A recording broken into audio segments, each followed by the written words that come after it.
Energy efficiency में same वही 2 point, आपने एनर्जी रिसोर्सेज को एफिशिएंट बनाना है और रीन्यूएबल एनर्जी रिसोर्सेज पे बात करनी है, ठीक है। अच्छा जी, इसके अलावा एग्रीकल्चर एंड लाइफ स्टॉक 8 पे एग्रीकल्चर एंड लाइफ स्टॉक था। इसमें बच्चों उन्होंने कहा कि आप ऑर्गेनिक फार्मिंग पे चले जाएं। ऑर्गेनिक फार्मिंग का मतलब है जो सारा हमने पढ़ा हुआ है कि ऑर्गेनिक फर्टिलाइजर ले आएं, जीरो टिलेज करें, डायरेक्ट सीडिंग करें, माइक्रोब्स को इस्तेमाल करें सॉइल की हेल्थ को इम्प्रूव करने के लिए, और क्रॉप रेजिड्यूज को जलाने की बजाय सॉइल में इनकॉर्पोरेट कर दें, ठीक है।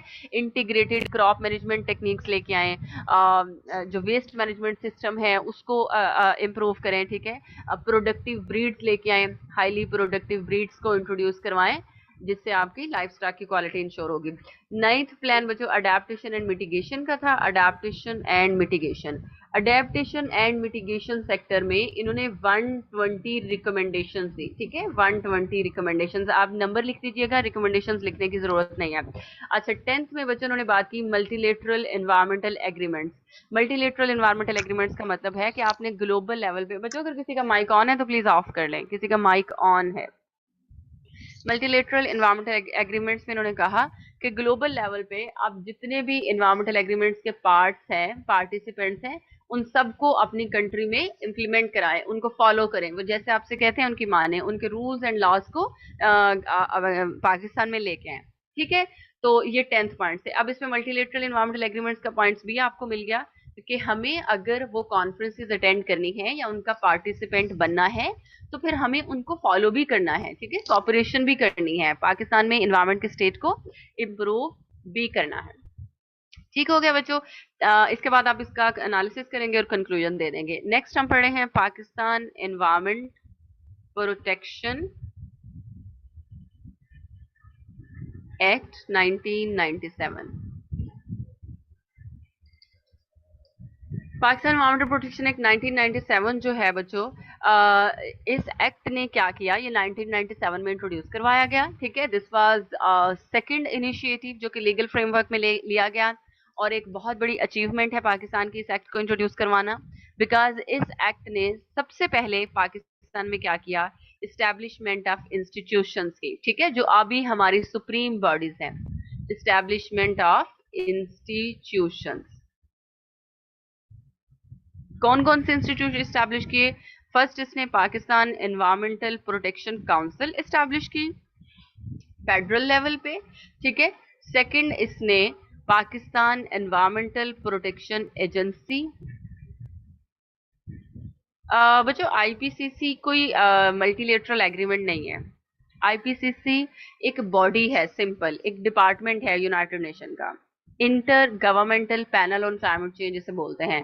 यूनाइटेड नेशन का ये एक डिपार्टमेंट है जो एनवायरनमेंट पे काम करता है, ठीक है, आईपीसीसी। और एनुअली ये एक रिपोर्ट इशू करता है on state of climate change, और उसके अकॉर्डिंग ये कंट्रीज को रिकमेंडेशंस दे देता है, ठीक है। मल्टीलेटरल एग्रीमेंट्स का मतलब होता है कि कोई कॉन्फ्रेंस हो जिसमें सारी कुछ कंट्रीज इकट्ठी हो, वहां पे बैठ के कोई कमिटमेंट कर लें, तो वो एक मल्टीलेटरल एग्रीमेंट बन जाता है। ओके, वो हम पढ़ेंगे, कुछ है हमारे सिलेबस में शामिल ग्लोबल इनिशिएटिव्स वाले में। लेकिन कुछ डिपार्टमेंट्स हैं, कुछ बॉडीज हैं यूनाइटेड नेशन की, जैसे ये आईपीसीसी है, जैसे यूनाइटेड नेशन एनवायरनमेंट प्रोग्राम है, ये भी यूनाइटेड नेशन की एक बॉडी है जो एनवायरनमेंट पे काम करती है, ठीक है। अच्छा जी, Pakistan environmental protection agency establish की, ये फेडरल लेवल पे भी एस्टैब्लिश की और प्रोविंशियल लेवल पे भी एस्टैब्लिश की, ठीक है जी। ये इस एक्ट ने काम सबसे पहले किया। अच्छा, दूसरा इसने क्या किया, इसकी मेजर अचीवमेंट थी एनवायरमेंटल ट्रिब्यूनल्स बना दी इसने, एनवायरमेंटल कोर्ट्स जो है पाकिस्तान में सेट की to hear cases about environment, ठीक है।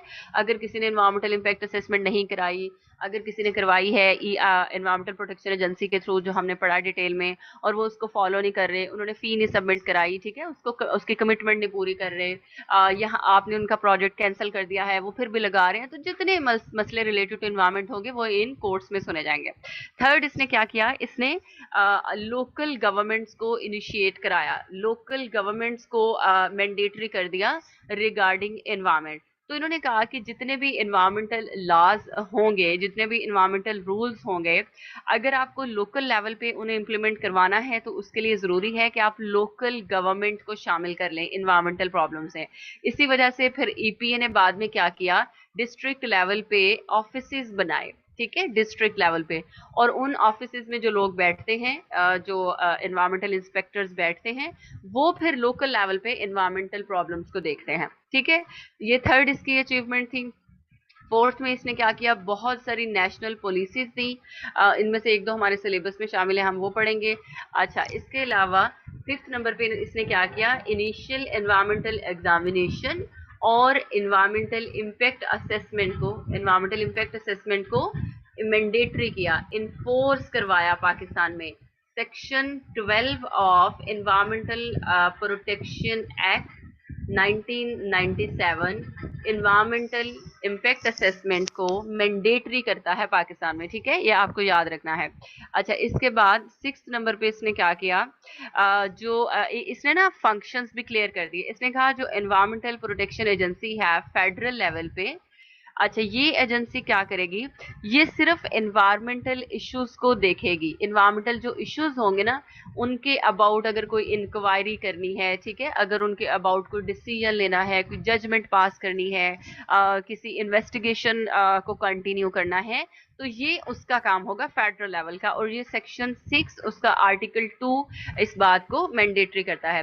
फिर इन्होंने कहा इसके पॉइंट 7 में कि जो हजर्डियस सब्सटेंस है ना, मतलब ये बच्चों इन्होंने फंक्शन को स्पेसिफिक कर दिया ना, कि फेडरल लेवल पे जो ईपीए है उसका सिर्फ ये काम है, और जो एनवायरमेंटल इम्पैक्ट असेसमेंट कराना जिम्मेदारी है वो पंजाब ईपीए की जिम्मेदारी है, ठीक है, वो प्रोविंशियल लेवल पे। अच्छा, सेवंथ में इन्होंने क्या किया कि जो हजर्डियस सब्सटेंसेस है ना, हजर्डियस सब्सटेंसेस, इनको बैन कर दिया पाकिस्तान में, इनकी इंपोर्ट को बैन कर दिया कि ये जो इनकी इंपोर्ट होगी पाकिस्तान में, इसको हम बैन कर देंगे। और ये सेक्शन 13 इसका उनकी इंपोर्ट को बैन करता है। ये कुछ इंपॉर्टेंट सेक्शन है जो मैं आपको साथ साथ बता रही हूँ, ये सारे देखने की जरूरत नहीं है। 8 पॉइंट में बच्चों इन्होंने क्या किया कि इन्होंने कहा जो मोटर व्हीकल्स हैं उनकी रेगुलेशन होगी। अब इन अदर वर्ड्स कोई ऐसा सेक्टर इन्होंने नहीं छोड़ा जिस पे इन्होंने बात नहीं की, और बड़ा स्पेसिफिक होकर बात की है, ठीक है।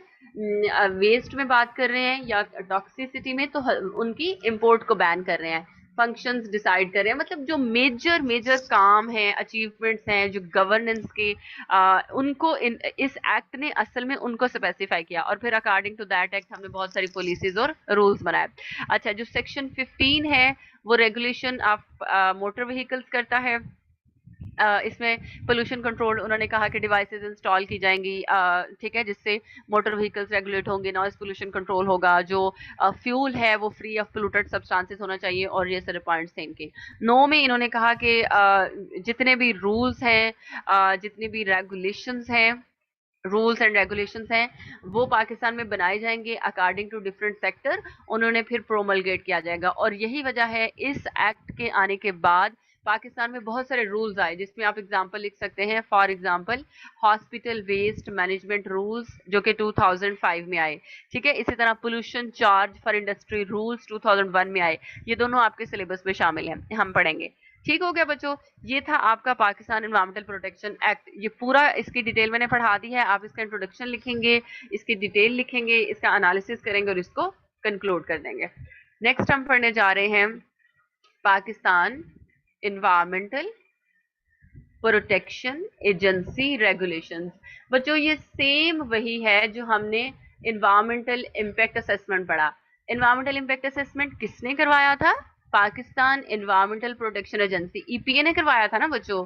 और ईपीए ने कैसा करवाया था? मैंने आपको इसका प्रोसेस पढ़ाया था, डिटेल में पढ़ाया था ना, कि पहले स्क्रीनिंग होगी, क्लासिफिकेशन होगी, स्कोपिंग होगी, ऐसा ही था ना, आपको मैंने इसका प्रोसेस पढ़ाया था।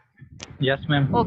ओके, तो यही इसकी असल में रेगुलेशन है, Pakistan environmental protection agency regulations यही हैं। इसमें अलग से बस उन्होंने इस प्रोसीजर को बता दिया है कि ईपीए ने एनवायरमेंटल इम्पैक्ट असेसमेंट कैसे करवाना है, कौन कौन से रूल्स हैं उसके लिए, ईपीए को किन रूल्स को फॉलो करते हुए ये प्रोसीजर कराना है, ठीक है।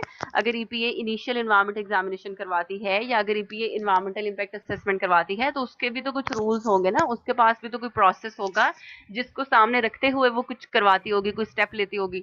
तो वो प्रोसेस हम ऑलरेडी पढ़ चुके हैं, ठीक है। फिर भी मैं आपके सामने इसके स्टेप्स लिख देती हूँ। सबसे पहले ईपीए क्या करेगी? फाइलिंग ऑफ द प्रोजेक्ट करेगी, ठीक है, उस प्रोजेक्ट को फाइलिंग कर लेगी, अपनी फाइल्स में एंटर कर लेगी, उसको एक्सेप्ट कर लेगी। सेकंड में बच्चे वो उसकी क्लासिफिकेशन करेगी, ठीक है, कि उसको आईईई में जाना है, सारे बच्चों वही प्रोसेस है, पढ़ा दूं ये, या उसको ईआईए में जाना है, ठीक है। थर्ड में उसको प्रिपरेशन करनी है of the document, preparation of the management plan, ठीक है, उसको मैनेजमेंट प्लान बना के देना है अकॉर्डिंग टू द प्रोजेक्ट के वो आईईई में है या ईआईए में है, ठीक है। और ये जो मैनेजमेंट प्लान की प्रिपरेशन है उसके लिए वो उन गाइडलाइंस को फॉलो करेगी जो उसको फेडरल एजेंसी में दी है। मैंने ऊपर बताया ना फेडरल एजेंसी के एनवायरमेंटल प्रोटेक्शन, ये सब कुछ पढ़ा हुआ है बच्चों आपने। फेडरल एजेंसी के जो काम है वो ये है कि उसने एडवाइस देनी है, ठीक है, वो एक एडवाइजरी डिपार्टमेंट है, उसको इश्यूज को इन्वेस्टिगेट करना है। तो असल में जब ईपीए जो है जो आपकी ईपीए है ना, जब ये एनवायरमेंटल इम्पैक्ट असेसमेंट स्टार्ट करती है बच्चों, तो ये फेडरल एजेंसी की जो ईपीए है उसके रूल्स को फॉलो करते हुए, उसके गाइडलाइंस को फॉलो करते हुए आपको एक प्लान बना के देती है, ठीक है, कि क्या उसकी सारी गाइडलाइंस है। फिर बच्चों उसने डॉक्यूमेंटेशन कर देनी होती है। अब ईपीए का जो डॉक्यूमेंटेशन का रूल है वो ये है कि 10 हार्ड कॉपीज होंगी, ठीक है, 10 हार्ड कॉपीज होंगी। जो आपकी एप्लीकेशन है ना, जो आप लेके जाएंगे ईपीए के पास, जो अपना प्रपोजल सबमिट करवाएंगे, उसकी जो डॉक्यूमेंटेशन ईपीए करेगी 10 हार्ड कॉपीज लेगी आपकी एप्लीकेशन की, 2 सॉफ्ट कॉपीज लेगी, ठीक है, जो वो अपने पास इसका रिकॉर्ड रखेगी, और एक वो आपसे फी की कॉपी लेगी जो आपने उसकी फी सबमिट करवाई होगी। और ये ईपीए की रिस्पॉन्सिबिलिटी होगी कि वो आपके प्रपोजल की डॉक्यूमेंटेशन भी करे, ठीक है, ये थर्ड रूल डॉक्यूमेंटेशन का है। उसके बाद बच्चों ईपीए क्या क्या करेगी, प्रिलिमिनरी स्क्रूटनिंग करेगी, मतलब 4 दिन में आपको वो इनिशियल प्रोसेस कंप्लीट करके देगी चौथे स्टेप पे। और इसके बच्चों जो टाइम पीरियड है वो डेज है। चूंकि हम यहाँ पे बच्चों रूल्स पढ़ रहे हैं इसलिए स्टेप्स सारे वही हैं, लेकिन मैं आपको उसका एक्चुअली प्रोसेस बता रही हूँ, रूल बता रही हूँ कि वो ये काम करेगी कैसे। जो हमने पढ़ा था ना कि ईपीए को बेस लाइन पे डाटा कलेक्शन करनी है, पब्लिक को इन्वॉल्व करना है, ठीक है, साइट को विजिट करना है, उसको कोलैबोरेशन करनी है, उसको स्कोपिंग करनी है, ये सारा प्रिलिमिनरी प्रोसेस होता है। इसके लिए ईपीओ को 10 डेज दिए जाएंगे, ये 10 दिन में ये सारा काम कर लेंगे।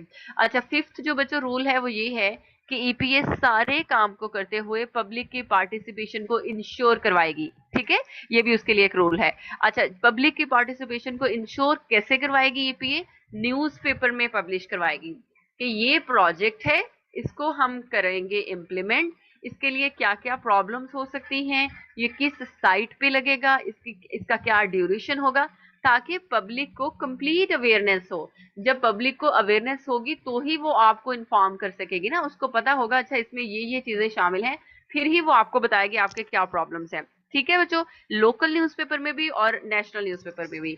फिर नेक्स्ट रूल ये है कि ईपीए क्या करेगी, जब सारा फाइनली ये प्रिपेयर हो जाएगा 90 डेज में इसको रिव्यू करेगी। 90 डेज होंगे ईपीए के पास अपने मैनेजमेंट प्लान को रिव्यू करने के लिए।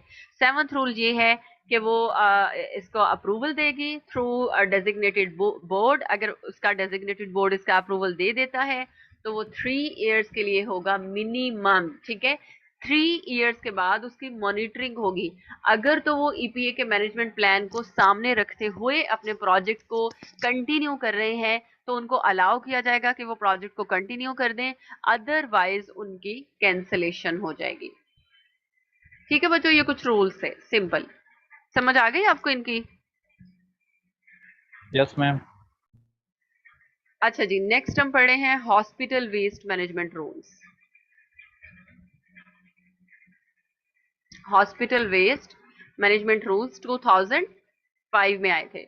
अच्छा, हॉस्पिटल वेस्ट मैनेजमेंट रूल्स बच्चों जो एनवायरमेंटल प्रोटेक्शन एजेंसी है इसमें हमने पढ़ा था ना, सॉरी, एनवायरमेंटल प्रोटेक्शन एक्ट है 1997 का, इसमें हमने पढ़ा था ना, इसने बहुत सारे रूल्स दिए थे। इसका सेक्शन जो 31 है वो हॉस्पिटल वेस्ट मैनेजमेंट रूल्स को मैंडेटरी बनाता है, ठीक है, वो ये कहता है कि आपके पास हॉस्पिटल वेस्ट मैनेजमेंट रूल्स होने चाहिए जो फिर बाद में 2005 में हमने बनाए, ठीक है, ये आपको याद रखना है, ये इंट्रोडक्शन में आप लिख सकते हैं।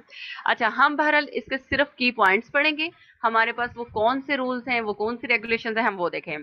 पहला रूल बच्चों ये है कि जो वेस्ट मैनेजमेंट है ना हॉस्पिटल की पर्टिकुलरली, ये उस हॉस्पिटल की अपनी जिम्मेदारी है, ये हॉस्पिटल खुद करवाएगा, ठीक है, बाहर से किसी ने जाके ये नहीं करवानी। तो वो जो भी हॉस्पिटल होगा वो रिस्पॉन्सिबल होगा कि अपने वेस्ट को मैनेज करे, ठीक है।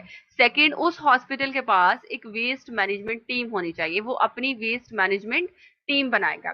अच्छा, वो जो टीम होगी उसमें कौन कौन लोग शामिल होंगे?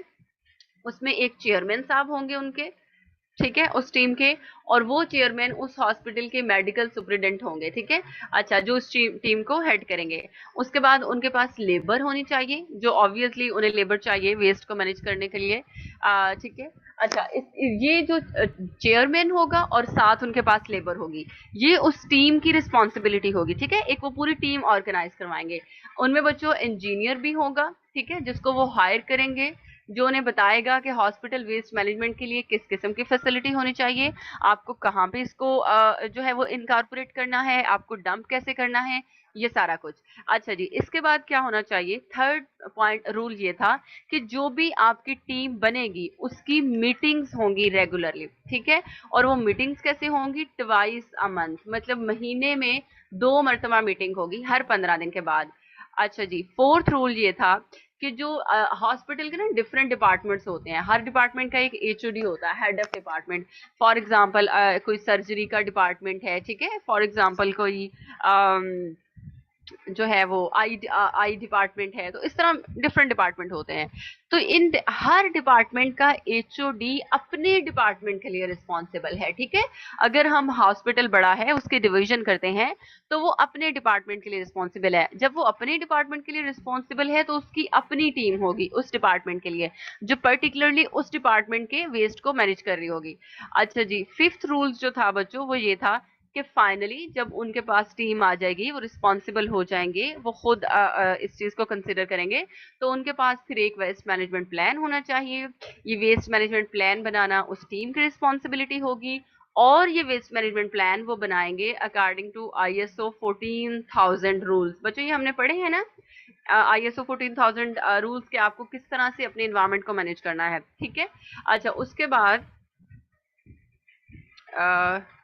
सिक्स्थ रूल ये है कि जब वेस्ट मैनेजमेंट प्लान बना रहे होंगे तो सबसे इंपॉर्टेंट पॉइंट या रूल जो उन्होंने फॉलो करना है वो होगा waste segregation. They are not allowed to manage their waste in public places, या मिक्स नहीं कर सकते वो पब्लिक वेस्ट के साथ। हॉस्पिटल वेस्ट को अलग रखना है, हॉस्पिटल वेस्ट की अलग फैसिलिटीज होंगी, और वो बिल्कुल कम्युनिटीज के साथ किसी तरह से भी कोई अटैचमेंट नहीं होगी। सेवंथ में फाइनली जब वो वेस्ट को मैनेज करेंगे तो वेस्ट की मैनेजमेंट 4 स्टेप्स पे होगी, ठीक है, 4 स्टेप्स के थ्रू होगी वेस्ट की मैनेजमेंट। किस तरह से वेस्ट की मैनेजमेंट हो सकती है थ्रू 4 स्टेप्स? सबसे पहले क्या करेंगे कि वेस्ट की कलेक्शन होगी, ठीक है, वेस्ट को कलेक्ट किया जाएगा।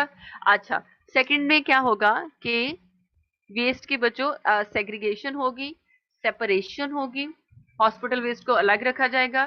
थर्ड में क्या होगा, वेस्ट को ट्रांसपोर्ट किया जाएगा, ट्रांसपोर्ट होगी इसकी, और ये क्लोज्ड कंटेनर में होगी हर हाल में, ठीक है, क्लोज्ड व्हीकल्स में होगी जो कि सेफ होंगे। अच्छा जी, फोर्थ में बच्चों क्या किया जाएगा, वेस्ट को स्टोर किया जाएगा, स्टोरेज हो जाएगी, ये भी सेफ प्लेसेस भी होगी और सेपरेट प्लेसेस पे होगी। ये उनके स्टेप्स होंगे वेस्ट को मैनेजमेंट करने के।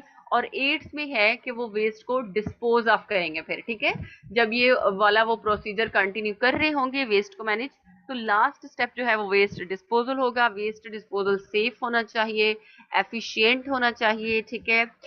जो साइट्स बनाएंगे आप वेस्ट डिस्पोजल के लिए वो फार अवे होनी चाहिए from communities, from hospital as well. अच्छा जी, जो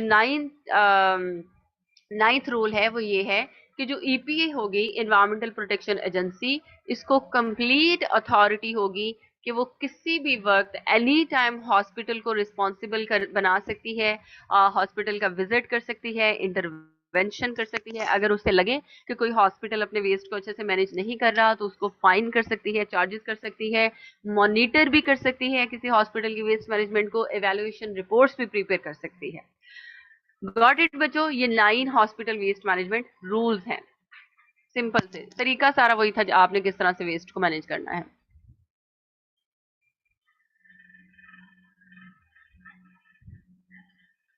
बच्चों ऐसा कैसे हो सकता है? आप सेग्रीगेट क्यों नहीं करेंगे? हॉस्पिटल का वेस्ट क्या होता है? आपको पता है उसमें ब्लड होते हैं, उसमें बहुत ज्यादा क्लॉट्स मिलेंगे अगर सर्जरीज हो रही है, उसमें आपको बहुत ज्यादा सिरिंजेस मिलेंगी, उसमें आपको बहुत ज्यादा जो मेडिकल स्ट्रिप्स हैं, मेडिकल पट्टियां वो मिलेंगी। ठीक है, उसमें आपको बहुत सारी मेडिसिन मिलेंगी, केमिकल्स मिलेंगे। ठीक है, उसमें आपको सर्जिकल टूल्स मिलेंगे। ठीक है, उसमें आपको एक्सरेज और इस तरह की चीजें मिलेंगे। तो इसको आप किस तरह से अफोर्ड कर सकते हैं कि आप पब्लिक वेस्ट के साथ शामिल करके, तो आप क्योंकि पब्लिक वेस्ट के लिए बहुत स्पेसिफिक वेल कंस्ट्रक्टेड और फार अवे डंपिंग साइट्स नहीं होंगी। ठीक है, तो हॉस्पिटल वेस्ट को या इस तरह के इंडस्ट्रियल वेस्ट को, रिसर्च फैसिलिटीज के लिए वेस्ट को मैनेज करना एक बहुत क्रिटिकल इशू होता है। ठीक है, इससे बहुत ज्यादा डिजीजेस फैलने के खतरे होते हैं। ये जो मेडिकली या हेल्थ के इश्यूज को सामने रखते हुए ये बहुत डेंजरस साबित हो सकता है। ठीक है, इसलिए इसके इसके लिए इसको देखिए, हॉस्पिटल वेस्ट मैनेजमेंट वाहिद वो वेस्ट था जिसको हमने वेस्ट में जहां भी पढ़ा, जितनी जगह भी पढ़ा, हमने उसको मिला के नहीं पढ़ा। तो हमने इसके लिए पर्टिकुलरली अलग से रूल्स पढ़े हैं।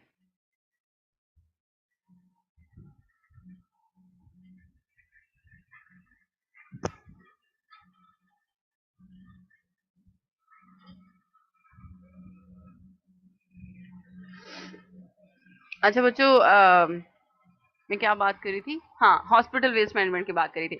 अच्छा जी, नेक्स्ट हमारा टॉपिक है पोल्यूशन, पोल्यूशन चार्ज रूल्स। ठीक है, पोल्यूशन चार्ज रूल्स ये 2001 में दिए गए थे। अच्छा बच्चों, जो पोल्यूशन चार्ज रूल्स है, इसका मतलब है कि आपने चार्ज करना है, किसको करना है? इंडस्ट्रीज को करना है। क्यों करना है? क्योंकि वो पोल्यूशन क्रिएट कर रही है।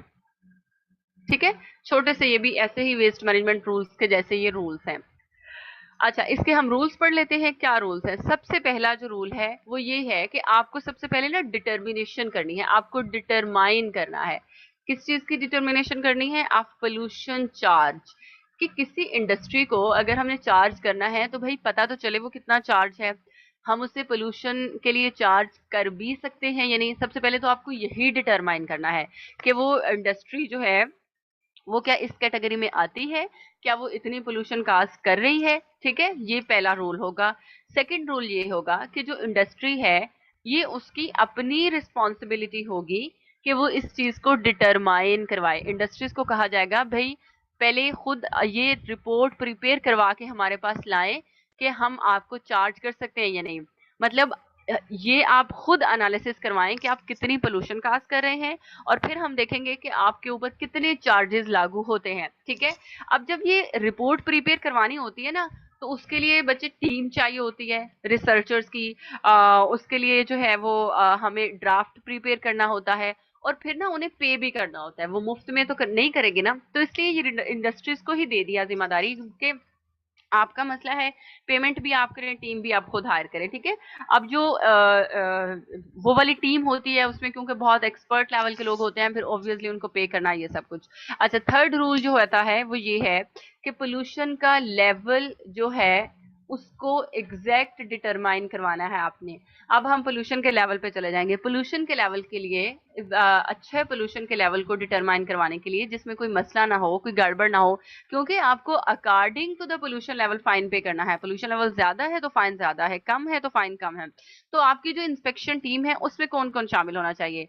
जो प्रोविंशियल एजेंसीज हैं, प्रोविंशियल एजेंसीज, वहां से टीम आप मंगवा सकते हैं, आपकी अपनी रिस्पॉन्सिबिलिटी है। जो आपकी इंडस्ट्री है, आपकी इंडस्ट्री से लेबर आ सकती है अगर उस टीम को किसी किस्म की लेबर की जरूरत है। जो अदर एनजीओ हैं, जो सर्टिफाइड लेबोरेटरीज हैं, जो अदर रिसर्च इंस्टीट्यूशंस हैं, वहां से अगर आप किसी एक्सपर्ट को बुलाना चाहें तो वो आप हायर कर सकते हैं। और अगर विलिंगली वॉलंटरीली लोग आपको मिले तो आप लोगों को, पब्लिक को भी इन्वॉल्व कर सकते हैं अगर आपको उस एरिया की या किसी किस्म की भी इंफॉर्मेशन चाहिए। तो ये आपकी इंस्पेक्शन टीम होगी, और ये सारे लोग आपकी इंस्पेक्शन टीम को रिप्रेजेंट कर रहे होंगे। फोर्थ में क्या होगा कि कैलकुलेशन हो जाएगा और जो है वो उसकी पेमेंट हो जाएगी। ठीक है, अब ये जो पेमेंट है ये किस तरह से होगी?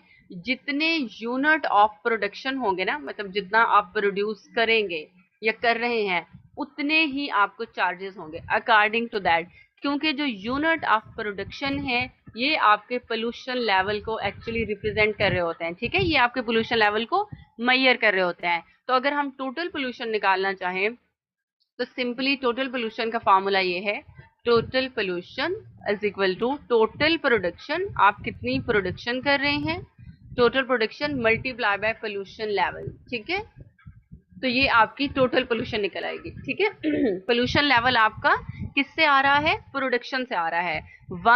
जो यूनिट होगा पोल्यूशन लेवल का वो पर यूनिट ऑफ प्रोडक्शन होगा। तो टोटल प्रोडक्शन को टोटल जो पोल्यूशन लेवल से मल्टीप्लाई कर दें तो आपकी ओवरऑल पोल्यूशन आ जाएगी, जिसके अकॉर्डिंग आप चार्जेस पे करोगे। फिफ्थ रूल बच्चों ये है, पोल्यूशन डिटरमाइन हो गई, कैलकुलेशन हो गई, पेमेंट हो गई, और ये सारा टीम ने अपना काम कर लिया, इंडस्ट्री ने अपनी रिस्पॉन्सिबिलिटी पूरी कर ली। अब क्या होगा कि एक साल बाद, कंडीशन ये है आफ्टर 1 ईयर, एक साल बाद आपको लगता है कि आपने ना पोल्यूशन का लेवल कम कर दिया है, आप कोई ऐसी टेक्नोलॉजी ले आए हैं, आपने कोई सिस्टम इंप्रूव कर दिया है, या आपका प्रोजेक्ट बंद हो गया है, या प्रोडक्शन कम हो रही है, तो आपको लगता है कि हम पोल्यूशन तो इतनी क्रिएट नहीं कर रहे, लेकिन चार्जेस हम उतने ही पे कर रहे हैं। तो आप चाहते हैं कि हमारे चार्जेस कम हो जाएं, हम फाइन कम पे करें। तो आप क्या करेंगे, रीडिटरमाइन कराएंगे पोल्यूशन लेवल को। आप एक साल बाद, लेकिन एक साल से पहले नहीं करा सकते, आप इसको रीडिटरमाइन कराएंगे। और अगर इन केस 80% पोल्यूशन लेवल कम हो जाता है, 80% पोल्यूशन लेवल, ये कंडीशन है, तो आप अगेन, अगर 80% से कम है तो फिर नहीं, तो आप अगेन अप्लाई करेंगे और अपने चार्जेस को कम करवा लेंगे, ठीक है।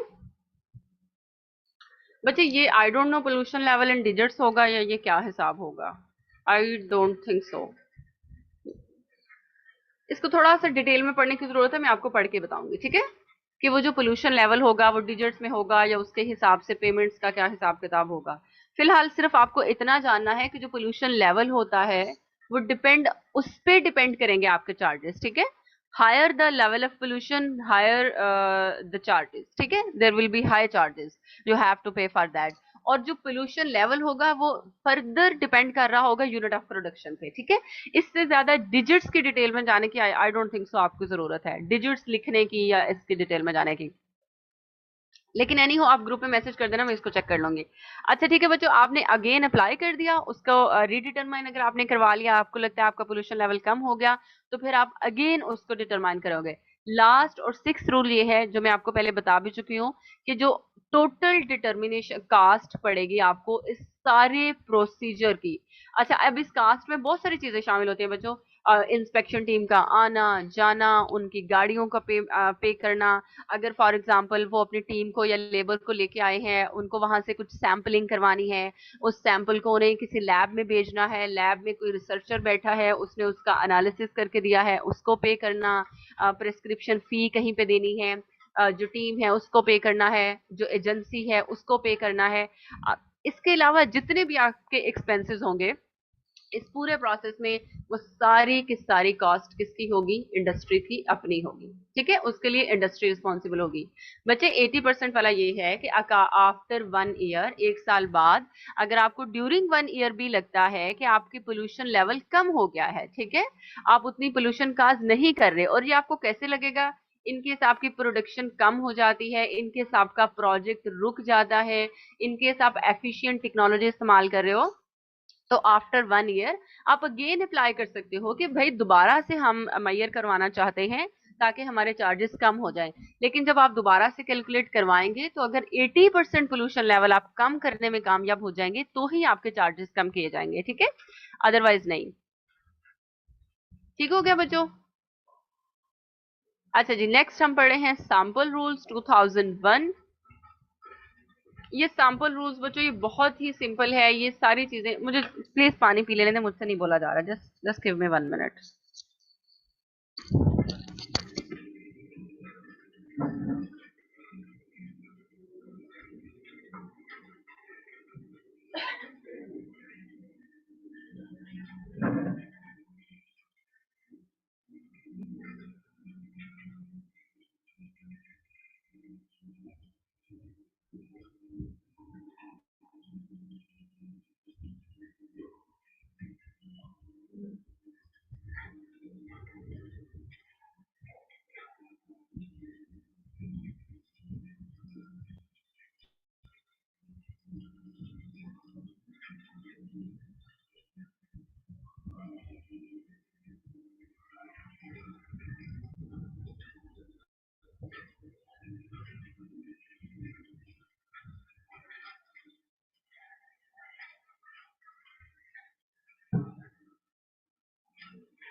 अच्छा जी, हम सैंपल रूल्स पढ़ रहे थे, सैंपल रूल्स 2001। अच्छा बच्चों, सैंपल रूल्स का मतलब होता है कि जब आप सैंपल लेते हैं ना कहीं से भी, ऑब्वियसली आपको उसका एनालिसिस करवाना होता है, ठीक है, और बाद में जो वहां से आपको डाटा मिलता है उसको आपको यूटिलाइज करना होता है किसी भी रिसर्च वगैरह में, या ये अभी जितने भी हम मैनेजमेंट की चीजें पढ़ रहे हैं इसमें सब में सैंपल कहीं ना कहीं इस्तेमाल होगा। तो उसके लिए भी कुछ रूल्स होते हैं, ठीक है। सैंपल को कलेक्ट कैसे करना है, उसको स्टोर कैसे करना है, प्रिजर्व कैसे करना है, लेबोरेटरी तक कैसे भेजना है, वो वाले सिंपल हम रूल्स पढ़ेंगे। ये बीएस और एमएस लेवल पे जब हम रिसर्च वगैरह कर रहे होते हैं तो ये रूल्स पढ़े होते हैं। सबसे पहले ये है कि सैम्पलिंग करने के लिए आपके पास अथॉरिटी होनी चाहिए। किसी भी लैब में जाएं, आप किसी इंडस्ट्री में जाएं, वहां पे इंस्पेक्शन करना चाहें, किसी हॉस्पिटल में जाएं, तो आप जाके आपके पास एक लीगल एंट्री होनी चाहिए, ठीक है। आपके पास कोई वारंट होना चाहिए, कोई डॉक्यूमेंट होना चाहिए जो आप वहां पे शो कराएं और उनको बताएं कि आपके पास ये अथॉरिटी है कि आप सैम्पलिंग कर सकते हैं, ठीक है। अच्छा जी, सेकंड में आपके पास अगर आपको लगता है कि आपको वहां पे कोई चीज मिसिंग है और आपको वो चीज चाहिए, तो आप बगैर परमिशन के वहां पे सर्च नहीं कर सकते। जैसे पुलिस के पास भी सर्च वारंट होता है ना, otherwise they are not allowed. तो एनवायरमेंटल इंस्पेक्टर्स के पास भी सर्च वारंट्स होने चाहिए। अगर उन्हें लगता है कि हमें यहाँ पे सर्च करने की जरूरत है, तो वो एनवायरमेंटल ट्रिब्यूनल कोर्ट्स की परमिशन लेंगी। कोर्ट उन्हें एक डॉक्यूमेंट दे देगी जिसको सामने रखते हुए, जिसको दिखा के वो उस लैब में या उस इंस्टीट्यूट में कुछ भी चीज फाइंड आउट कर सकते हैं। थर्ड में प्रोसीजर फॉर टेकिंग सैंपल है कि सैंपल कैसे लेना है। सिंपल फर्स्ट प्रोसीजर ये है कि आपने सैंपल को हमेशा 3 पोर्शन में लेना है, उसके 3 पोर्शन लेके उसको 3 पोर्शन में डिवाइड कर देना है। एक जो है वो आपने खुद रख लेना है अपने पास, एक आपने वहीं पे उस लैब के पास छोड़ देना है, एक जो सैंपल उसका होगा वो आपने एनालिस्ट को भेज देना है, ठीक है, जिससे आपने एनालिसिस करवाना है। सेकंड ये है कि सैंपल लेने के बाद आपने उसको प्रॉपरली स्टोर करना है। स्टोर करने के लिए ड्राई बॉटल्स होनी चाहिए, क्लीन बॉटल्स होनी चाहिए, क्लोज्ड बॉटल्स होनी चाहिए, ठीक है, एयर टाइट होनी चाहिए, ठीक है। अच्छा, और उसमें कोई लीकेज नहीं होना चाहिए। अच्छा, थर्ड इसमें पॉइंट ये है सैम्पलिंग करने का प्रोसीजर कि आपने उस बोतल को लेबल करना है, उसके ऊपर सैंपल का नेम, उसकी टाइप, वो कोई केमिकल है तो टॉक्सिक है या कैसे है, किस डेट को आप ले रहे हैं, कौन सा पर्सन इसको कलेक्ट कर रहा है, कलेक्ट करने का पर्पस क्या है, किस लैब से आप कलेक्ट कर रहे हो, ठीक है, सोर्स इसका क्या है, ये सारी लेबलिंग आप उसके ऊपर करोगे। अच्छा, फोर्थ रूल ये है जब आपने सैम्पलिंग ले ली तो फिर आपने इसको डिस्पैच कर देना है, dispatch of samples. Dispatch of samples करने के लिए जो आपने थर्ड पोर्शन अलग किया था वो आप जो है वो एनालिस्ट को भेज देंगे। अच्छा, फिफ्थ का ये है कि जो वो एनालिस्ट होगा या वो जो एनालिसिस करेगा वो किसी सर्टिफाइड लैब में होगा, ठीक है, जहां पे उसके टेस्ट होंगे और जहां पे उसका एनालिसिस होगा। अच्छा जी, उसके बाद ये है कि जो एनालिसिस होगा वो किसके अकॉर्डिंग होगा, that will be according to national environment quality standards. जो नेशनल लेवल पे एनवायरमेंट क्वालिटी स्टैंडर्ड्स चल रहे हैं वो उसी के अकॉर्डिंग होगा, ठीक है। सिक्स्थ रूल बच्चों इसका ये है, फॉर एग्जांपल अगर वाटर पोल्यूशन के लिए आप अगर वाटर का एनालिसिस करवाते हो तो जो नेशनल वाटर क्वालिटी स्टैंडर्ड्स हैं उसी के अकॉर्डिंग एनालिसिस होगा। सिक्स्थ रूल इसका ये है कि जो चीफ एनालिस्ट है आपका, जो भी एक्सपर्ट है, वो विद इन 30 डेज आपको रिपोर्ट प्रोवाइड करेगा, ठीक है। उसकी ये रिस्पॉन्सिबिलिटी होगी कि वो with in 30 days report prepare करे और ऑथोराइज्ड पर्सन को सैंपल बैक सेंड कर दे। सिंपल ये छोटे से रूल थे, सैंपल रूल्स 2001। नेक्स्ट बच्चों हम पढ़ रहे हैं सॉलिड वेस्ट मैनेजमेंट प्लान। ये मैं आपको नहीं पढ़ा रही, मैं ये थक गई हूँ पढ़ा पढ़ा के, ठीक है, ये आपने देख लेना बच्चों। सॉलिड वेस्ट मैनेजमेंट प्लान, ये गाइडलाइंस है ईपीए की, वेस्ट जनरेशन होगा, फिर आपने उसकी रिडक्शन करनी है। Just 1 second.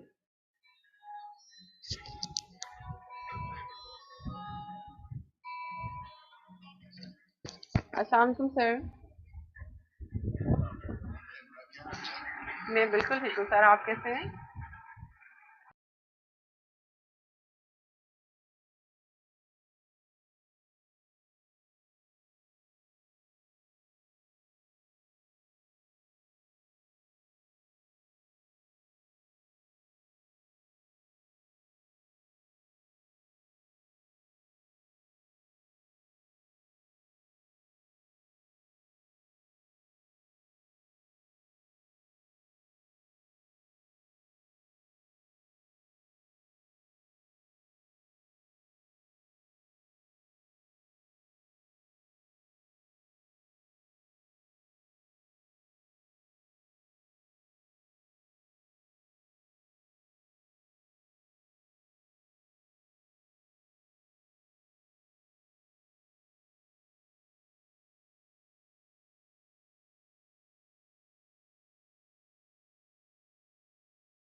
Solid waste management plan बच्चों मैं आपको बता रही थी कि ये मैं आपको नहीं Excuse me, पढ़ा रही। ma'am. जी जी मैम मैम मेरा एक क्वेश्चन है, लास्ट पॉइंट सेकंड लास्ट जो था लैब टेस्टिंग, उसमें आपने कहा कि एनालिसिस कौन करेगा, इट वाज मिस्ड।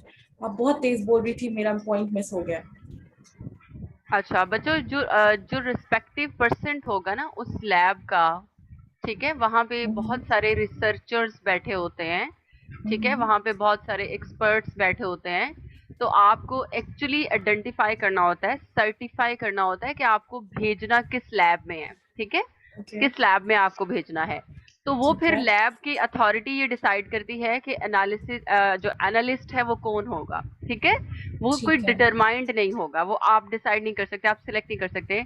आपको सिर्फ ये पता होना चाहिए कि इस लेवल का बंदा इसको एनालिसिस कर सकता है और ये वाले लैब होने चाहिए। फॉर एग्जांपल अगर वाटर पोल्यूशन के लिए आपने वाटर का सैंपल लिया है तो ऑब्वियसली वो वाटर टेस्टिंग लैब में जाएगा, ठीक है। ठीक है सॉइल पोल्यूशन के लिए लिया है तो वो सॉइल टेस्टिंग लैब में जाएगा, वो किसी सॉइल डिपार्टमेंट में जाएगा, जैसे okay university of agriculture Faisalabad में soil and environmental science department है तो वो हमारी लैब में आ सकता है, ठीक है। ठीक ठीक सही है, thank you. Okay, no problem. अच्छा बच्चों, सॉलिड वेस्ट मैनेजमेंट प्लान में ये है, सब कुछ वही है जो आपने पढ़ा हुआ है, ठीक है, आप इसको देख लीजिएगा, वेस्ट कलेक्शन, वेस्ट रिडक्शन, फलां फलां फलां फलां। हम नेक्स्ट पढ़ रहे हैं, नेक्स्ट है हज़ार्डियस सब्सटेंस रूल्स, ठीक है, हज़ार्डियस सब्सटेंस रूल्स 2005। ये भी ऑलमोस्ट सेम है, मैंने आपको हज़ार्डियस वेस्ट पढ़ाया था बच्चों तब। तो हज़ार्डियस सब्सटेंस कुछ रूल्स भी हैं कि अगर हज़ार्डियस सब्सटेंस है, कोई टॉक्सिक सब्सटेंस है, कोई ऐसा सब्सटेंस है जो आप इस्तेमाल नहीं कर सकते, आपके लिए डेंजरस है, उसको हैंडल करने का, उसको डील करने के क्या रूल्स होने चाहिए, ठीक है। तो ये छोटे मोटे कुछ रूल्स हैं, हम पढ़ लेते हैं। सबसे पहला रूल ये है कि आपको ना हज़ार्डियस सब्सटेंस को डिवाइड करना है, आपको उनकी डिवीजन पता होना चाहिए, ठीक है। मतलब उसकी रेगुलेशन करने के लिए आपने उसकी कैटेगरीज बनानी है, ठीक है, आपको उनकी कैटेगरीज का पता होना चाहिए, हज़ार्डियस सब्सटेंस की जो कैटेगरीज हैं, ताकि उसके बाद आप उनको अच्छे से डील कर लो। अगर उनको बैन करना है तो बैन कर लो। तो सबसे पहले तो आप ये डिसाइड करें कि हज़ार्डियस सब्सटेंस कौन से हैं। सेकेंड रूल इसका है बच्चों, फॉर एग्जाम्पल इसी में मैं अगर बता दूं, कैटेगरीज देख लें। एक होती है रेड लिस्ट, ठीक है, जो रेड लिस्ट होती है ना, ये होती है एक्सट्रीमली हैजर्डियस सब्सटेंस की, जो एक्सट्रीमली हैजर्डियस होते हैं। अच्छा, उसके बाद आती है ऑरेंज लिस्ट, जो ऑरेंज कलर वाले सब्सटेंसेस होते हैं, मतलब जिनको हम ऑरेंज कलर से इंडिकेट करते हैं, वो होते हैं एक्यूटली हैजर्डियस सब्सटेंसेस, ठीक है। एक्यूटली हैजर्डियस सब्सटेंसेस का मतलब है कि अगर आप उनको इस्तेमाल करो तो आपको एट द स्पॉट वो बहुत ज़्यादा नुकसान पहुंचा सकते हैं या डेंजर पहुंचा सकते हैं। लेकिन इसका ये मतलब नहीं है कि उससे कोई एक्सट्रीम हैजर्ड होगा, डेथ हो सकती है या कोई ऐसा नहीं, ठीक है। अच्छा, इसके बाद आती है नेक्स्ट पिंक कलर वाली लिस्ट, पिंक लिस्ट। जो पिंक लिस्ट में सब्सटेंसेस होंगे वो स्लाइटली हैजर्डियस होंगे, ठीक है, मतलब थोड़े बहुत उनके नुकसान आपको फेस करने पड़ सकते हैं। अच्छा बच्चों, ये तीन लिस्ट है, आपके पास ये तीन रैंकिंग है, डिवीजन आ गई। अब according to that ranking, according to that division बच्चे, हम इनको और रेगुलेट करते हैं। जो रेड लिस्ट वाले सब्सटेंसेस हैं इनको कंप्लीटली बैन किया जाता है, ठीक है। कोई आम पर्सन, अनऑथोराइज्ड पर्सन इनको एक्सपोर्ट नहीं कर सकता, इंपोर्ट नहीं कर सकता, डील नहीं कर सकता, हैंडल नहीं कर सकता, यूटिलाइज नहीं कर सकता। इनको स्ट्रिक्टली जो है वो हैंडल किया जाता है, ठीक है, बहुत स्ट्रिक्ट रेगुलेशंस लेके आई जाती हैं इनके लिए, और इनको आप सिंपल रूल्स और रेगुलेशंस बना के रेगुलेट कर सकते हो, ठीक है। ये वाली जो कैटेगरीज है ना बच्चों, ये आपने जहन में रखनी है, इस तरह से हैजर्डियस सब्सटेंस को आपको रेगुलेट करना है। अच्छा, सेकंड जो हमारा रूल है वो है लाइसेंस। जब भी आपने हैजर्डियस सब्सटेंस को डील करना है उसके लिए आपको लाइसेंस रिक्वायर्ड है। अगर कोई ऐसी लेबोरेटरी है जिसमें आप एसिड्स इस्तेमाल कर रहे हो, टॉक्सिक इस्तेमाल कर रहे हो, आपको पता है हमें ना बहुत सारे बैक्टीरिया चाहिए होते हैं, उनकी जीन्स चाहिए होती हैं, हमें कुछ फंजाई चाहिए होती हैं, ठीक है, हमें कुछ वायरसेस भी चाहिए होते हैं जिनको हम लेबॉरेटरीज में इस्तेमाल कर रहे होते हैं, ठीक है, लेकिन उनका स्प्रेड हो जाना, जर्म्स लग जाना, ठीक है, ट्रांसफर हो जाना, it is extremely extremely dangerous, ठीक है। तो उसके लिए ये भी हैजर्डियस चीज़ों में आ जाते हैं, ठीक है। अगर आपके पास जो बायोटा है या जो बायोटिक मटेरियल है वो इतना हैजर्डियस है। अच्छा, इसके लिए इनको इस्तेमाल करने के लिए, अगर इनको अनकॉन्शियस करने के लिए, इनको डेड करने के लिए, इनके सीरम बनाने के लिए अगर आप कोई टॉक्सिन यूज कर रहे हो, कोई केमिकल यूज कर रहे हो, वो भी बहुत डेंजरस होती है। तो इस वजह से हैजर्डियस सब्सटेंस के रूल्स जो है वो बहुत स्ट्रिक्ट होते हैं। इसके लिए आपको लाइसेंस चाहिए होता है। विदाउट लाइसेंस आप इन चीजों को डील नहीं कर सकते। लाइसेंस जो होता है रिक्वायरमेंट, उसके सब पॉइंट्स हैं। पहला, आपको उसके लिए एप्लीकेशन देनी पड़ती है, ठीक है, लाइसेंस का, और वो एप्लीकेशन आप ईपीए को देते हो, एनवायरमेंटल प्रोटेक्शन एजेंसी को। अच्छा जी, दूसरा रूल बच्चों ये है कि ना कुछ कंडीशंस होती हैं, आपको उनको सेटिस्फाई करना होता है, उन कंडीशंस को फुलफिल करना होता है और फिर आपको लाइसेंस मिलता है। वो कंडीशंस क्या हैं? सबसे पहले आपको शो करना होता है कि आपके पास टेक्निकल पर्सन्स हैं, मतलब आपके पास एक्सपर्ट हैं जो हैजर्डियस सब्सटेंस को डील कर सकते हैं। अच्छा, सेकंड, आपको ये करना होता है कि उन लोगों के पास एनफ नॉलेज है, उनकी अच्छी खासी ट्रेनिंग हुई है, ठीक है, वो ट्रेंड पर्सन्स हैं, तो फिर आपको लाइसेंस मिलेगा। थर्ड, आपको ये बताना होता है कि आपके पास हैंडलिंग फैसिलिटीज हैं। अगर उनको हैंडल करने के लिए कोई स्टोरेज फैसिलिटी चाहिए, कोई इक्विपमेंट चाहिए, कोई ग्लासेस चाहिए, कोई टूल्स चाहिए, ठीक है, तो वो सब आपके पास पूरे हैं। थर्ड, आपको उनका डिटेल रिकॉर्ड शो करवाना होता है, अभी तक हम कैसे इस्तेमाल करते रहे हैं, किस पर्पस के लिए इस्तेमाल करते रहे हैं, कितना इस्तेमाल करते रहे हैं, कहाँ से इंपोर्ट करवाते रहे हैं, ओरिजिन क्या है, किस कंपनी से वो जो है वो एफिलिएटेड है, ये सब आपको रिकॉर्ड देना होता है। इसके अलावा आपको उनकी पैकिंग एंड लेबलिंग भी शो करवानी होती है, किस तरह से पैक होते हैं, कैसी उनकी लेबलिंग होती है, वो अकॉर्डिंग टू द रूल्स है या नहीं है। और लास्ट में फिर आपको जो लाइसेंस है वो इशू हो जाता है, ठीक है। अच्छा जी, इसके अलावा नेक्स्ट जो इसका रूल है, रूल नंबर थर्ड, वो ये है कि आपको उसके लिए जनरल सेफ्टी प्रिकॉशंस लेनी होती हैं, ठीक है। जनरल सेफ्टी प्रिकॉशंस कौन सी होती हैं? फॉर एग्जाम्पल, आपने जो मैनुअल है उस सब्सटेंस का, वो उसको केयरफुली पढ़ना है, उसको इंस्ट्रक्शंस लिखी हैं वो फॉलो करना है।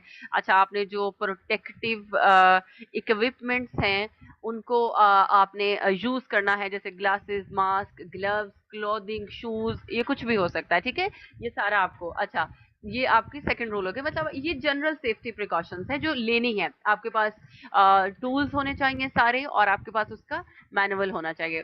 अच्छा बच्चों, फोर्थ इसका रूल है कि जो आपका स्टाफ है, जो आपका लेबर है, जो आपके मेंबर्स हैं, जो उनको इस्तेमाल कर रहे हैं, जो आपका वर्कर है, ठीक है, जो आपके वर्कर्स हैं, उनकी सेफ्टी प्रिकॉशंस को भी इंश्योर आपने करना है। और ये ऑलमोस्ट वही सेफ्टी प्रिकॉशंस है जो हमने ऑक्यूपेशनल हेल्थ एंड सेफ्टी में पढ़ी थी। सबसे पहले तो एज लिमिट उनकी जो है वो 18 से 60 के दरमियान वाले लोग उसको हैंडल कर सकते हैं, below 18 are not allowed, above 60 are not allowed. दूसरा, वो ट्रेंड लोग होने चाहिए, वो प्रोफेशनल होने चाहिए, उनको प्रोटेक्टिव इक्विपमेंट को मेंटेन करना आना चाहिए। अगर उन्होंने कोई इंस्ट्रूमेंट यूज किया है तो उसको एक मेंटेन करना भी उन्हें आना चाहिए कि हमें इस सब्सटेंस के लिए उस इंस्ट्रूमेंट को कैसे यूज करना है। उनके पास फर्स्ट एड मेडिकल फैसिलिटी होनी चाहिए all the time in case of emergency, और उनके पास रिकॉर्ड ऑफ वर्कर्स होना चाहिए उस लैब वगैरह के पास, ठीक है। तो ये वर्कर्स के सेफ्टी प्रिकॉशंस हैं। फिफ्थ रूल बच्चों ये है कि आपके पास नेसेसरी सेफ्टी प्लान होना चाहिए। नेसेसरी सेफ्टी प्लान का मतलब है कि आप हैजर्डियस सब्सटेंस को डील करते आ रहे हैं पिछले 10 साल से, कोई इंसिडेंट हो जाता है, ठीक है, कोई इवेंट हो जाता है, कोई हादसा हो जाता है, तो आपके पास उसकी लिस्ट होनी चाहिए, उसकी पूरी डिस्क्रिप्शन होनी चाहिए, ठीक है, इमरजेंसी फिर मेजर्स होने चाहिए अकॉर्डिंग टू दैट इंसिडेंट्स, और ये आप लोकल ऑथराइज्ड एजेंसी को सबमिट कराएंगे। इससे पता चलेगा कि आप कितना सेफली हैंडल कर रहे हैं अपने सब्सटेंसेस को। अच्छा, लास्ट प्लान है कि आपके पास रूल है वेस्ट मैनेजमेंट प्लान होना चाहिए।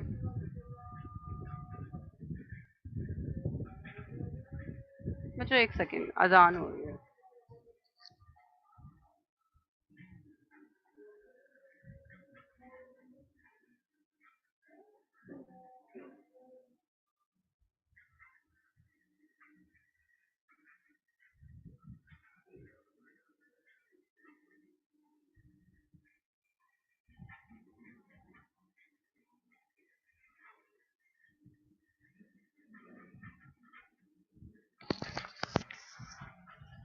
अच्छा जी, लास्ट प्लान था कि जब हज़ार्डियस सब्सटेंस को आप इस्तेमाल करते हैं या उन्हें डील करते हैं तो ऑब्वियसली वेस्ट जनरेट होता है, ठीक है? और वो वेस्ट भी काफ़ी डेंजरस होता है। तो उसका मैनेजमेंट का प्लान होना चाहिए, उसकी जनरेशन नॉन मिक्सिंग ना हो, डिस्पोज़ल प्लान आपके पास हो, और वो वाला जो वेस्ट मैनेजमेंट प्लान है वो एवरी 3 इयर्स रिव्यू होगा, ठीक है? हर 3 साल के बाद उसको अपडेट किया जाएगा, फैसिलिटीज़ को चेंज किया जाएगा, इम्प्रूव किया जाएगा जहाँ पे आप उसको डंप कर रहे हैं। ठीक हो गया बच्चों, ये आपका हो गया waste management hazardous substance rule. Last पे हम पढ़ रहे हैं national drinking water policy. National drinking water policy, ये बच्चों पॉलिसी आई थी पाकिस्तान में 2009 में, और it is about drinking water, ठीक है? ये दी थी मिनिस्ट्री ऑफ इन्वायरमेंट ने, जो कि बाद में 2017 में मिनिस्ट्री ऑफ क्लाइमेट चेंज होगी, but at that time it was ministry of environment 2009 में। अच्छा, इस नेशनल ड्रिंकिंग वाटर पॉलिसी का बच्चों गोल क्या था? ऑब्वियसली ड्रिंकिंग वाटर से ही हमें पता चल रहा है, इसका गोल था provision of safe or clean drinking water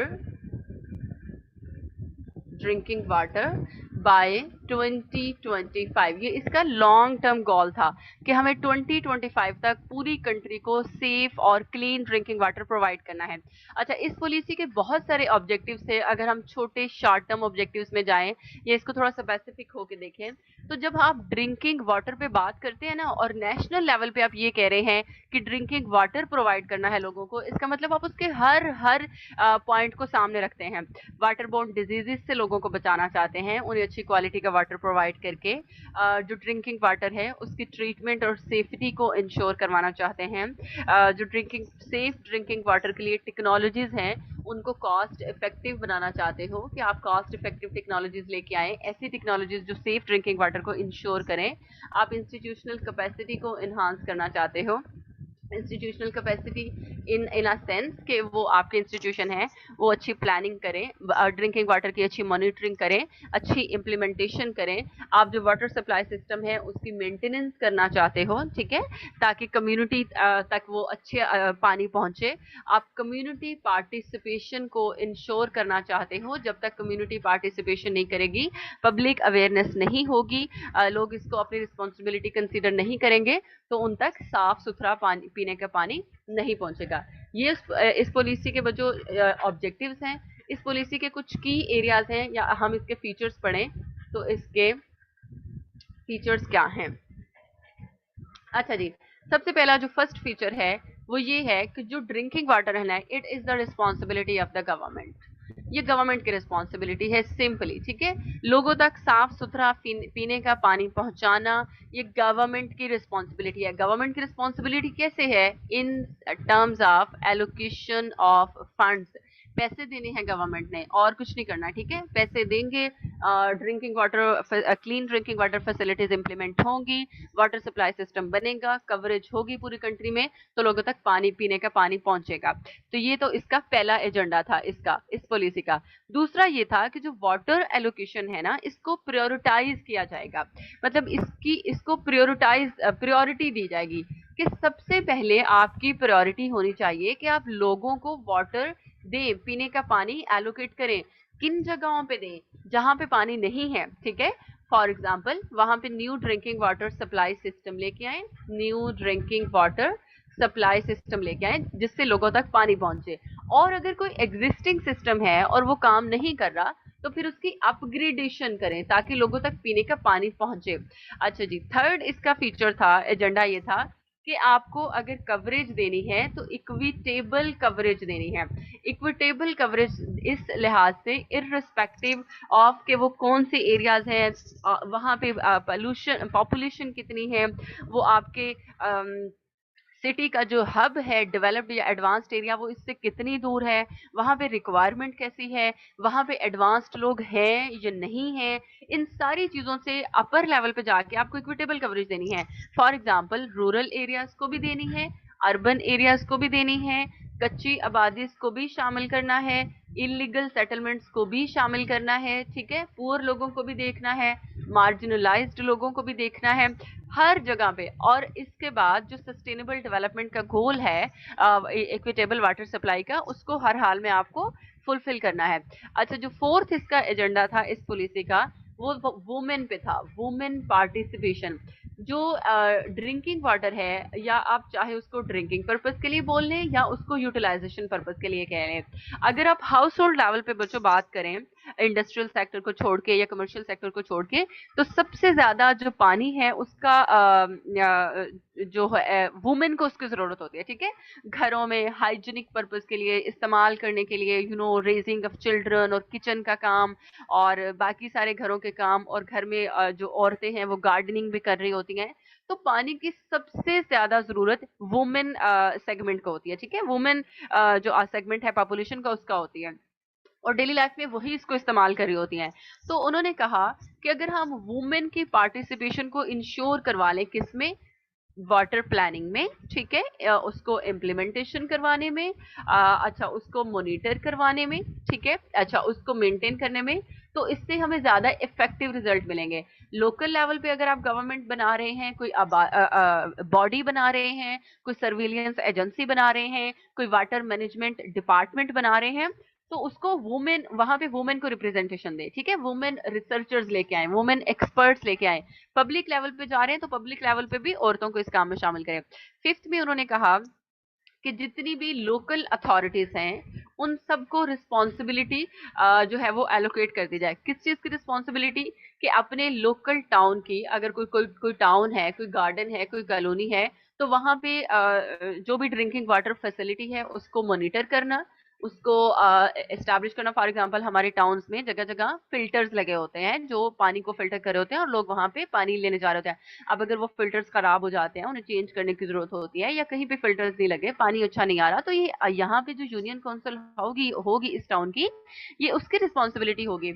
अच्छा, इसके अलावा सर्विलियंस एजेंसीज बनाना, वहां पे कैमरेज लगा दे या कुछ लोगों की ड्यूटीज असाइन कर दे कि वो उनको मॉनिटर करें, वहां पे प्रॉब्लम्स को आइडेंटिफाई करें। अच्छा, वहां की पब्लिक को अवेयरनेस करना, वो भी उस रिस्पॉन्सिबिलिटी की जिम्मेदारी होगी। नेक्स्ट जो इस पॉलिसी का एजेंडा था सिक्स, दैट वाज प्रोटेक्शन, कि आपको प्रोटेक्शन करनी है, and conservation of water resources. अब अभी तक हमने बात की पीने के पानी पे, कि साफ सुथरा पानी चाहिए, जो है वो पूरी कंट्री में इक्विटेबल कवरेज हो, वाटर एलोकेशन को प्रायोरिटी दी जाए, वुमेन को इन्वॉल्व कर दें, लोकल गवर्नमेंट को। लेकिन अब हम बात करेंगे वाटर रिसोर्सेज पे। ये सारा काम तब तक नहीं होगा जब तक आप अपने वाटर रिसोर्सेज को प्रिजर्व नहीं करोगे, जब तक आप उनको प्रोटेक्ट नहीं करोगे, ठीक है। अच्छा, according to environmental protection act 1997, वो ये इंश्योर करवाता है कि जो आपका सरफेस वाटर है, जो आपका ग्राउंड वाटर है, और जो आपका कोस्टल वाटर है, इसको आपने प्रोटेक्ट भी करना है और कंजर्व भी करना है। जब हम रिसोर्सेज की बात करेंगे, उनकी प्रोटेक्शन और कंजर्वेशन की, तो उसमें हम क्या करेंगे, अकॉर्डिंग टू दैट पॉलिसी, हम सबसे पहले क्लीनिंग ऑफ रिसोर्सेज को फोकस करेंगे, ठीक है। फेज वाइज इसकी क्लीनिंग करेंगे। अगर आपके रिसोर्सेज बहुत पोल्यूटेड हैं, कोई डैम है, कोई रिवर है और उसमें बड़ी पोल्यूशन है, तो हम सबसे पहले रिसोर्सेज की तो क्लीनिंग करेंगे, ठीक है, जिससे हमें साफ सुथरा पानी मिले। उसके बाद हम वाटर की रिसाइकलिंग को प्रायोरिटाइज करेंगे, ठीक है। अगर वाटर शॉर्टेज है तो आप रिसाइकलिंग करें और फिर लोगों को पानी भेजें। अच्छा, इसके अलावा हम रीयूज पे फोकस करेंगे, लोगों को ये सिखाएंगे कि पानी को दोबारा से कैसे इस्तेमाल करना है, या अल्टरनेटिव पर्पज के लिए आप उसको इस्तेमाल कर सकते हैं। सेवंथ एजेंडा इस पॉलिसी का था वाटर ट्रीटमेंट फैसिलिटीज इंस्टॉल करना पूरे पाकिस्तान में। आपको जगह जगह वाटर ट्रीटमेंट फैसिलिटीज इंस्टॉल करनी है, और वो जो वाटर ट्रीटमेंट फैसिलिटीज होंगी वो national drinking water quality standards के अकॉर्डिंग वाटर को ट्रीटमेंट कर रही होंगी। और वो जो टेक्नोलॉजीज हैं वो लोकल लेवल पे भी होंगी, डिस्ट्रिक्ट लेवल पे भी होंगी, प्रोविंशियल लेवल पे भी होंगी, नेशनल लेवल पे होंगी। इन वाटर ट्रीटमेंट फैसिलिटीज को इंस्टॉल करने के लिए हम लेबोरेटरीज बनाएंगे पूरे पाकिस्तान में, ठीक है। और ये जो लेबोरेटरीज होंगी वो सैंपल कलेक्ट करेंगी, वाटर पोल्यूशन चेक करेंगी, और according to the requirement of the national drinking water quality ये रिकमेंड करेंगी कि हमें इस वाटर रिसोर्स को ट्रीट करने की जरूरत है, ठीक है बच्चों। अच्छा, एट्थ जो एजेंडा था इस पॉलिसी का, दैट वाज कम्युनिटी पार्टिसिपेशन, ठीक है, कि आपने हर तरह से कम्युनिटी पार्टिसिपेशन को इंश्योर करवाना है। वो भी ईच एंड एवरी लेवल पे होगी। कम्युनिटी को ऑनरशिप दे दें, वुमेन को एम्पावर कर दें, वुमेन के रोल्स को बढ़ा दें, लोकल प्लान्स क्रिएट करें तहसील लेवल पे, डिस्ट्रिक्ट लेवल पे, और इसी कम्युनिटी की रिस्पॉन्सिबिलिटी बना दें उन प्लान्स को इम्प्लीमेंट करवाने की। 9 एजेंडा था इमरजेंसी प्रिपेयर्डनेस का। इमरजेंसी प्रिपेयर्डनेस का बच्चों मतलब है अगर कोई डिजास्टर आ जाता है, फॉर एग्जाम्पल फ्लड आ गया, कोई हरिकेन आ गया, अर्थक्वेक आ गया, तो सबसे पहले ना लोगों को पीने का पानी का मसला होता है। आपकी अगर मैम थोड़ा जो स्लो हो जाए। अच्छा ओके, आपका जो वाटर फैसिलिटी है फॉर एग्जांपल वो सारी खत्म हो गई, खत्म इन अ सेंस कि उसका इंफ्रास्ट्रक्चर डैमेज हो गया, ठीक है, आपके पास पीने का पानी नहीं बचा। तो लोगों को ना सबसे ज्यादा मसला यही होता है इन केस ऑफ डिजास्टर और इन केस ऑफ फ्लड, ये वो। तो एक तो सबसे पहले खाने का मसला होता है, फेमीन का खतरा होता है। दूसरा बच्चों मेजर इशू होता है वाटर शॉर्टेज का, ठीक है, लोगों को पीने का पानी नहीं मिलता। पानी बहुत हो जाता है लेकिन इस्तेमाल करने के लिए, पीने के लिए ऑब्वियसली नहीं होता। तो इमरजेंसी प्रिपेयर्डनेस के लिए आपके पास इमरजेंसी वाटर सप्लाई सिस्टम होना चाहिए, ठीक है, हर लेवल पे in the time of disasters, जिसको आप फिर ओपन कर सकें और जिसको फिर आप लोगों को उसके थ्रू पानी प्रोवाइड कर सके। ठीक है जी, ये आपका था 9th प्लान, ये इमरजेंसी प्रिपेयर्डनेस वाला। 10th और लास्ट पॉइंट जो इस पॉलिसी का एजेंडा है दैट वाज लेजिस्लेशन, कि आपको लेजिस्लेशन की बहुत ज़रूरत है। पाकिस्तान में safe drinking water quality standards के लिए एक एक्ट होना चाहिए जो कि अभी तक नहीं आया। उस एक्ट को इनेक्ट करने की ज़रूरत है पाकिस्तान में। Just 2 minute. अच्छा, आपने ड्रिंकिंग वाटर क्वालिटी स्टैंडर्ड्स की इन्फोर्समेंट करवानी है, वाटर कंजर्वेशन एक्ट देना है, वाटर कंजर्वेशन एक्ट, ये सारे देने हैं, अभी तक आए हुए कोई नहीं। रेलिवेंट गाइडलाइंस प्रोवाइड करनी है, स्टैंडर्ड्स आपको प्रोवाइड करने हैं, और वो जितनी गाइडलाइंस और स्टैंडर्ड्स होंगी वो रूरल एरियाज में भी वैसे ही इम्प्लीमेंट होंगे, विलेजेस एरियाज में भी वैसे ही इम्प्लीमेंट होंगे जिस तरह से वो अर्बन एरियाज में इम्प्लीमेंट हो रहे हैं। ठीक है बच्चों, क्लियर है? ये आपकी नेशनल ड्रिंकिंग वाटर पॉलिसी है, इसका आप लास्ट में सिंपल एनालिसिस कर देंगे, और जब आप एनालिसिस करेंगे तो आप सिंपली ये बताएंगे कि भाई कब तक किस तरह से आप सेफ ड्रिंकिंग वाटर को इंश्योर करवा सकते हैं, जब अब आपने वाटर रिसोर्सेज को मैनेज ही नहीं करवा सकते, जब आप वाटर पोल्यूशन को ही इरेडिकेट नहीं कर सकते। सबसे पहला और मेजर मसला आपका वाटर पोल्यूशन का है। इसको टारगेट किए बगैर, इसको सॉल्व किए बगैर आप ड्रिंकिंग वाटर पे बात नहीं कर सकते। अब आपके फिल्टर्स, जब फिल्टर्स लगे होते हैं टाउन्स में, उनको 10-10 साल कोई चेंज नहीं करता। फिल्टर्स को बहुत पीरियोडिकली साफ करने की, चेंज करने की जरूरत है। एडमिनिस्ट्रेटिव लेवल पे बहुत मसले हैं, पाइपलाइंस के बहुत मसले हैं, फाइनेंसेस के मसले हैं। एक्सेस की बात ये कर रहे हैं लेकिन एक्सेस नहीं है। आप देखें जाके कच्ची आबादीज में उनको क्या पानी मिल रहा है? क्या वहां पे इंफ्रास्ट्रक्चर है? बिल्कुल नहीं है। ठीक है, क्या वहां पे अच्छी पाइपलाइंस है? नहीं है। वहां पे मोटर पंप्स जो है वो इंस्टॉल है? नहीं इंस्टॉल है। तो वाटर शॉर्टेज है। सबसे पहले वाटर शॉर्टेज को ओवरकम करें, वाटर रिसोर्सेज को सस्टेनेबल लेवल पे आके मेंटेन करें, और उसके बाद वाटर प्रोविजन की बात करें। ठीक है, तो आपने इस तरह से करके इसका बड़ा अच्छा सा एनालिसिस क्रिएट करना है, और उसके बाद आपने इसको कंक्लूड कर देना है। क्लियर है बच्चों आपको?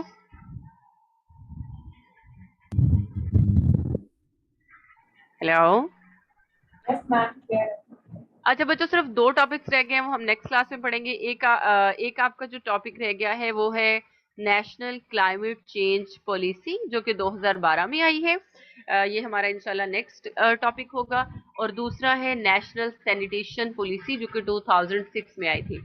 ये 2 टॉपिक रह गए हैं। ये हम नेक्स्ट क्लास में पढ़ने के बाद हम अपना लास्ट चैप्टर स्टार्ट करेंगे, ग्लोबल इनिशिएटिव वाला। ये वाली जो नेशनल क्लाइमेट चेंज पॉलिसी है ना, ये मैं चाहूँ तो अभी आपको ब्रीफ कर सकती हूँ, क्योंकि जो पूरा क्लाइमेट चेंज वाला चैप्टर है ना वो इस पॉलिसी में है। क्लाइमेट चेंज वाले चैप्टर में हमने एक टॉपिक पढ़ा था, mitigation and adaptation, climate change के सोल्यूशन के लिए। ठीक है, समझ लें वो टॉपिक मैंने आपको यहीं से पढ़ाया था। नेशनल क्लाइमेट चेंज पॉलिसी में क्या किया है कि हमारी जो मिनिस्ट्री ऑफ क्लाइमेट चेंज है, होनहार, उन्होंने ना मिटिगेशन एंड अडेप्टेशन मेजर्स दी हैं हर सेक्टर में, एग्रीकल्चर में, एनर्जी में, फॉरेस्ट्री में, बायोडाइवर्सिटी में, वाटर रिसोर्सेज में, कि मिटिगेशन क्या हो सकती है, अडेप्टेशन क्या हो सकती है, मिटिगेशन क्या हो सकती है, अडेप्टेशन क्या हो सकती है, मिटिगेशन क्या हो सकती है, अडेप्टेशन क्या हो सकती है। और जब हमने अपने टीचर्स से ये पॉलिसी पढ़ी थी तो वो कहा करते थे कि इन्होंने ये पॉलिसी कॉपी की है किसी कंट्री से, ठीक है, और कॉपी करके तो छाप दी है। और ये 2012 में आई थी। यहाँ से बच्चों इशू ऑफ एनवायरमेंटल गवर्नेंस का आप अंदाजा लगा लें 2020 आ गया है, क्लाइमेट चेंज कहाँ से कहाँ पहुंच गए हैं, मुल्क कहाँ से कहाँ पहुंच गए हैं, हमारे पास नई क्लाइमेट चेंज की पॉलिसी नहीं आई, ठीक है, क्योंकि हमारे प्रॉब्लम्स 2012 के हैं, अभी तक वही हैं, वो तो हल हो ले, फिर 2020 के प्रॉब्लम्स को हम देखेंगे। तो इतनी अनरियलिस्टिक बातें, जो जहान की टेक्नोलॉजी ले आए बस पाकिस्तान में और क्लाइमेट चेंज को देख लें। अब वो टेक्नोलॉजी पता नहीं कहाँ से आएगी, कब आएगी, कैसे आएगी, हमें नहीं पता। तो खैर ये सारी वही मिटिगेशन और अडेप्टेशन टेक्नोलॉजीज हैं जो मैं आपको ऑलरेडी क्लाइमेट चेंज वाले पोर्शन में पढ़ा चुकी हूँ, ठीक है। वो समझ ले, इसका कोई एक एक दो दो तीन तीन पॉइंट्स थे, यहाँ पे ऑब्वियसली आपको ज्यादा पॉइंट्स मिलेंगे। आप प्लीज डाउनलोड करके, ये आपको मिल जाएगी, इसको पढ़ने की कोशिश कीजिएगा, इसको देखिएगा, ठीक है। इसमें कोई भी नई बात नहीं है, नॉट एट ऑल, ठीक है। सिंपल मिटिगेशन और अडेप्टेशन मेजर्स हैं। एक सेक्टर उन्होंने लिखा है, ऊपर एग्रीकल्चर, नीचे मिटिगेशन मेजर्स और अडेप्टेशन मेजर्स, दैट्स इट। और ये आपकी पूरी पॉलिसी है, ठीक है। और पता नहीं कहाँ से ये ले आया उठा के, जो कि पाकिस्तान में तो पॉसिबल नहीं है। ये आप पढ़ने की कोशिश कीजिएगा। एनी हो मैं आपको इसको ब्रीफ जरूर कर दूंगी, ओवरव्यू दे दूंगी, और फिर हम ये वाली पॉलिसी पढ़ के तो इंशाल्लाह नेक्स्ट चैप्टर स्टार्ट कर देंगे। आज के लिए इतना काफी है बच्चों। एग्जैक्टली मुझे सिर्फ एक क्लास और चाहिए या दो। अगर हम ये मतलब 2.5 घंटे की क्लास लेते हैं ना, तो मैं आपको ये सैनिटेशन पॉलिसी पढ़ा के ग्लोबल इनिशिएटिव वाला चैप्टर पूरा करवा सकती हूँ, ठीक है। लेकिन हम एक क्लास और लेंगे, 2 क्लासेस लेंगे, मैं कोई जल्दी नहीं करूंगी बच्चों। मैं लास्ट क्लास में आपको ओवरव्यू दूंगी, कुछ क्वेश्चन अटेम्प्टिंग टेक्निक्स बताऊंगी, और आपके कुछ क्वेश्चंस होंगे तो वो हम ले लेंगे, आपसे 1-2 क्वेश्चन अटेम्प्ट कराऊंगी, और फिर इंशाल्लाह हम अपना जो बैच है वो इसको एंड करेंगे। बच्चों मुझे क्लास रिकॉर्ड करनी पड़ेगी, आधी क्लास ने आना नहीं, ऑलरेडी मैं बहुत क्लासेस रिकॉर्ड करवा चुकी हूँ सर से रिक्वेस्ट कर करके। यूजुअली सर शफीक अलाउ नहीं करते, ठीक है। यस मैम, थर्सडे फीजिबल नहीं है क्योंकि सबकी ऑनलाइन क्लासेस दूसरी तरफ भी चल रही हैं और it's not possible to manage them all. चलें कोई मसला नहीं, बस हम फ्राइडे सैटरडे को ही कर लेंगे, ठीक है। संडे को क्लास नहीं होगी नेक्स्ट वीक। अच्छा ठीक है बच्चों, मुझे अब जाना है, तो अगर कोई क्वेश्चन हो तो फिर हम आप मुझसे नेक्स्ट क्लास में पूछ लीजिएगा या ग्रुप में पूछ लीजिएगा, ठीक है। मैं क्लास एंड कर दूं।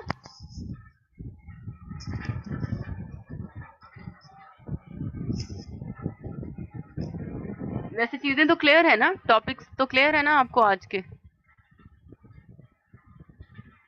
Yes ma'am. चलिए ठीक है, ओके जी,